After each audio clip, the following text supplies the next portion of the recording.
Eh bonjour tout le monde, c'est Kitaro. Et c'est Kamatero. Et on le savait, oui. Ce chapitre allait être quelque chose de totalement... Ça y est, on a le chapitre 863 de One Piece, mais c'est là... Mais on a un mini Marineford.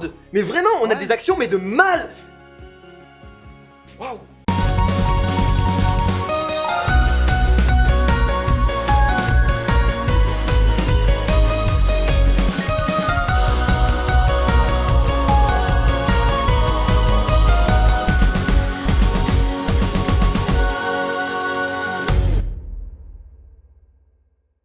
Donc c'est parti pour la review du chapitre 863 de One Piece. Il y a beaucoup de choses à dire, tellement de choses à dire que sincèrement c'est la première fois depuis très longtemps que j'ai tremblé en lisant un chapitre. Mais vraiment c'était quelque chose d'assez impressionnant. On vous conseille vraiment de lire les chapitres avec l'OST de One Piece. C'est ce qu'on fait nous de notre côté et ça fonctionnait vraiment là parce qu'on a vraiment découvert, on est à la fin de l'arc. Putain je suis tout chose Kitaro, je suis... Et donc voilà, un truc super cool, c'est qu'enfin on comprend qu'il y a 2-3 chapitres précédents, et bien on avait pigé qu'il y avait des hommes de Capone qui étaient rentrés dans le gâteau, et on avait vu en fait qu'ils avaient que c'était des cuistots.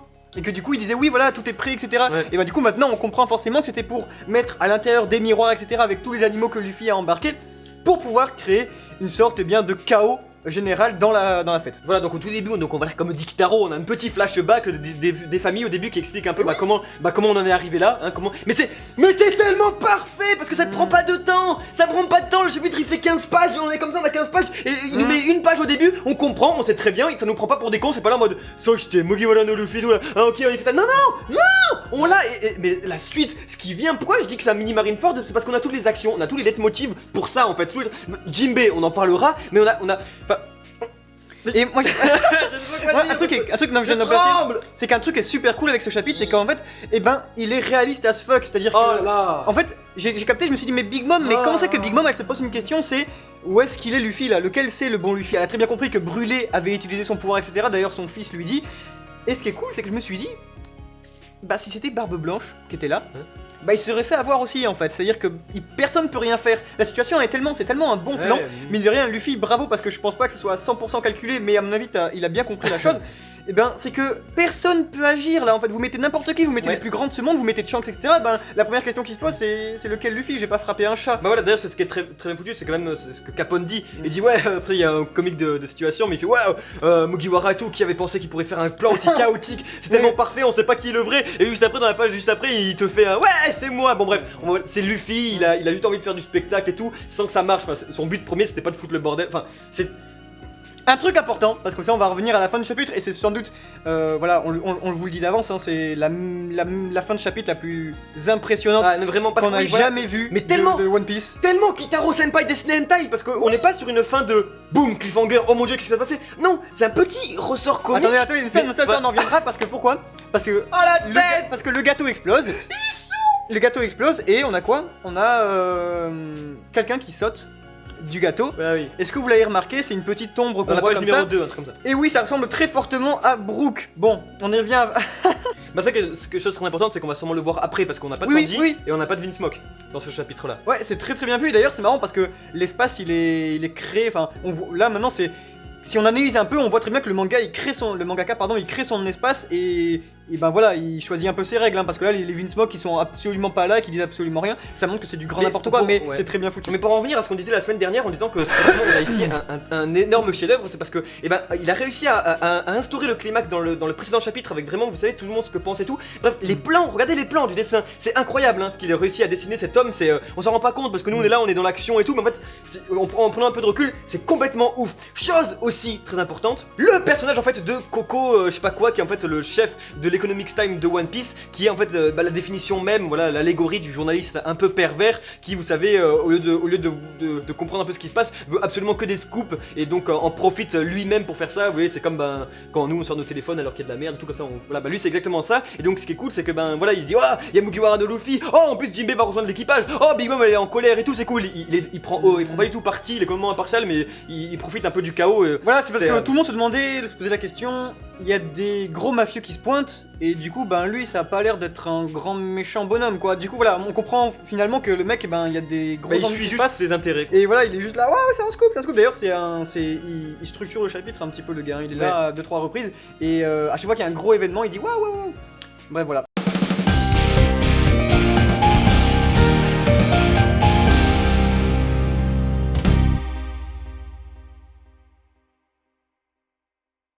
Autrement, Opera Sama quand même.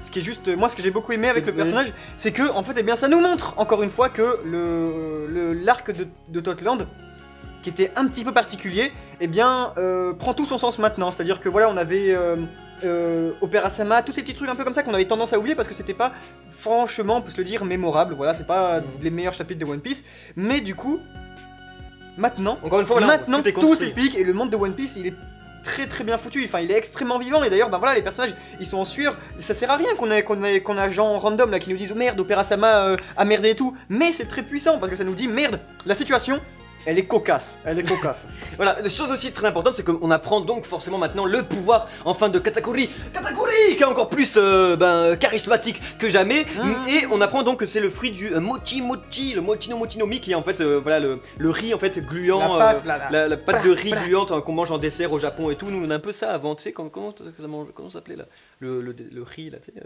sucré, le riz. Je sais pas, ouais. Si, le riz qu'on mange en dessert, nous aussi on a ça. Du riz au lait. Ouais, riz au lait, ouais, enfin bref. C'est pas du tout ça. Non, pas du tout ça. Ah bon. C'est la prolongation, le prolongement de son pied, c'est de sa jambe. Et voilà, sur le coup on n'a pas compris. Luffy se fait il se fait un petit coup de chancla comme ça et donc on se dit non Luffy va pas réussir et tout.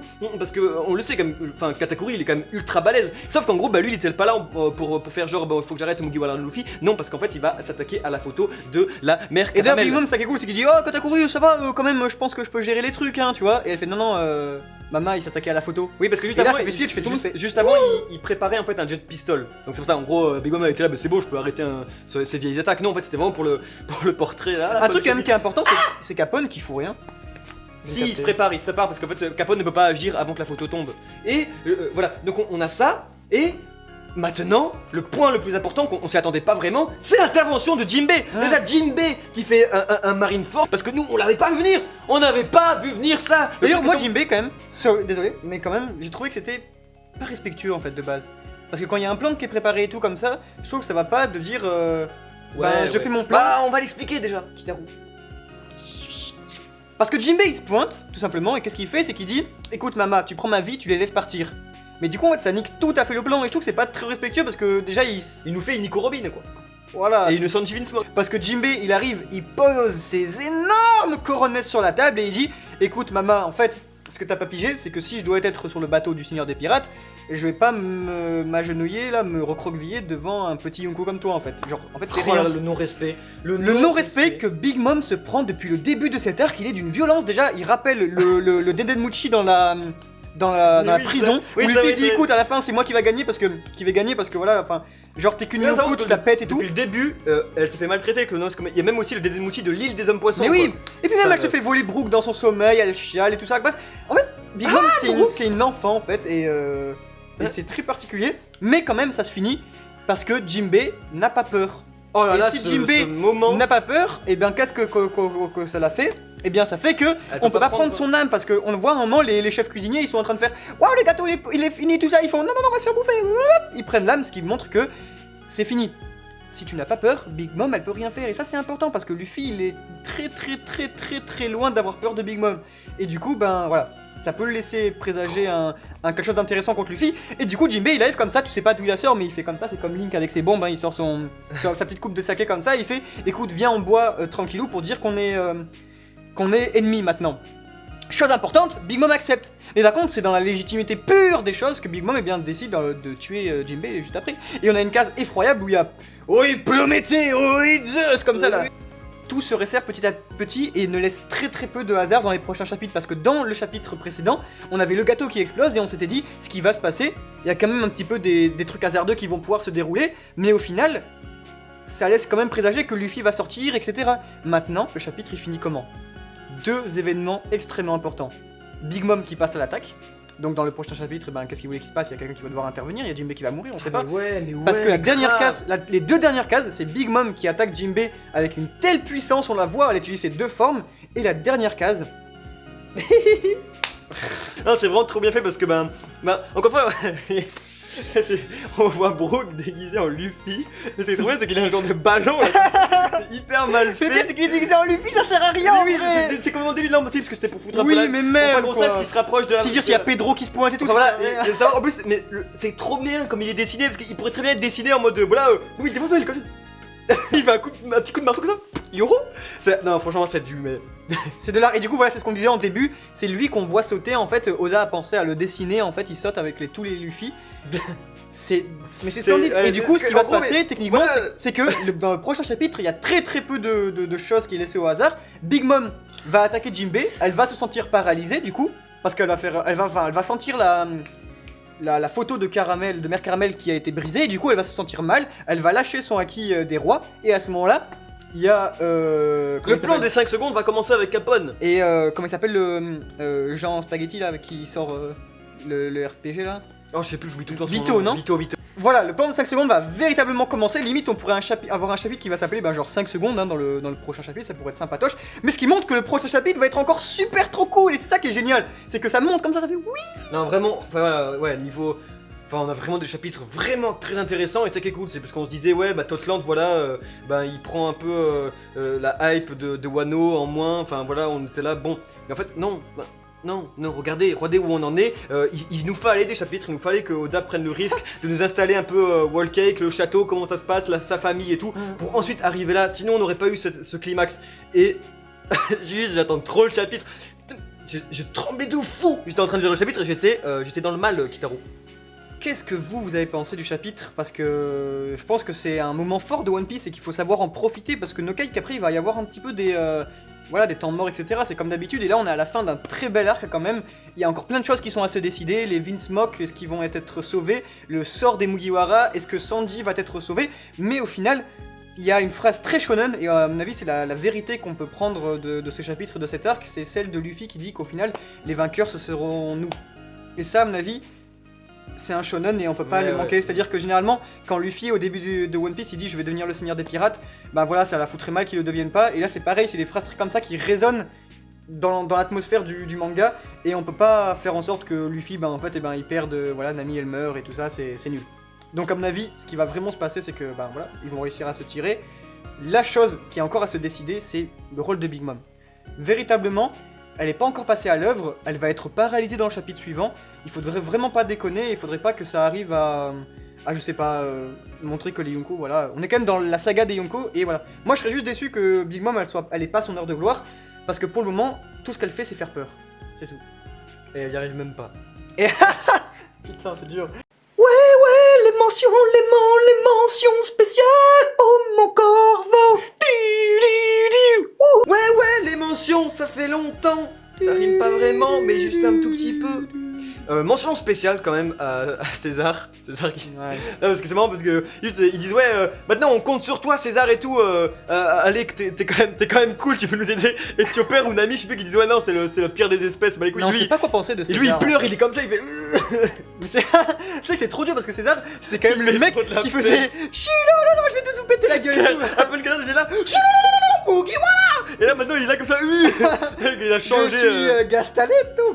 C'est vraiment un scandale. Bref, mention spéciale au meilleur de tout le chapitre, c'est quand même sur une des cases où il y a tous les Luffy animaux comme ça.